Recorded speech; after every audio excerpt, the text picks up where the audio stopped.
جمعے کے دن کی فضیلت۔ رسول اللہ صلی اللہ علیہ وآلہ وسلم نے فرمایا، بہترین دن جس پر سورج طلوع ہو کر چمکے جمعے کا دن ہے۔ اسی دن آدم علیہ السلام پیدا کیے گئے، اسی دن جنت میں داخل کیے گئے، اسی دن جنت سے نکالے گئے، اور قیامت بھی جمعے کے دن قائم ہوگی۔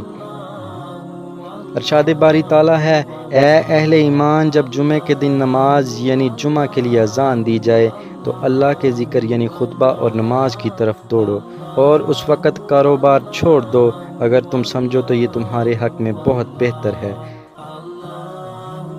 رسول اللہ صلی اللہ علیہ وآلہ وسلم نے فرمایا، جو آدمی سستی کی وجہ سے 3 جمعے چھوڑ دے تو اللہ تعالیٰ اس کے دل پر مہر لگا دیتا ہے۔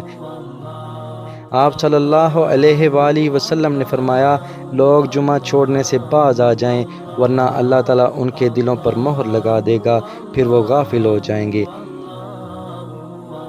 سیدنا ابن مسعود رضی اللہ عنہ سے روایت ہے کہ رسول اللہ صلی اللہ علیہ وآلہ وسلم نے ان لوگوں کے گھروں کو جو بلا عذر جمعے سے پیچھے رہتے ہیں جلا دینے کا قصد کیا۔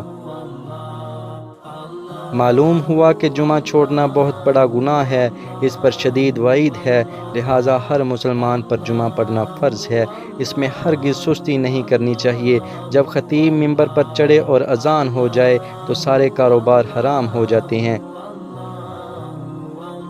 رسول اللہ صلی اللہ علیہ وآلہ وسلم نے فرمایا، جس کا اللہ اور آخرت کے دن پر ایمان ہے اس پر جمعہ فرض ہے۔ غلام، عورت، نابالغ بچہ اور مریض جمعے کی فرضیت سے مستثنیٰ ہیں، اگر چاہیں تو پڑھ لیں ورنہ ظہر کی نماز ادا کریں۔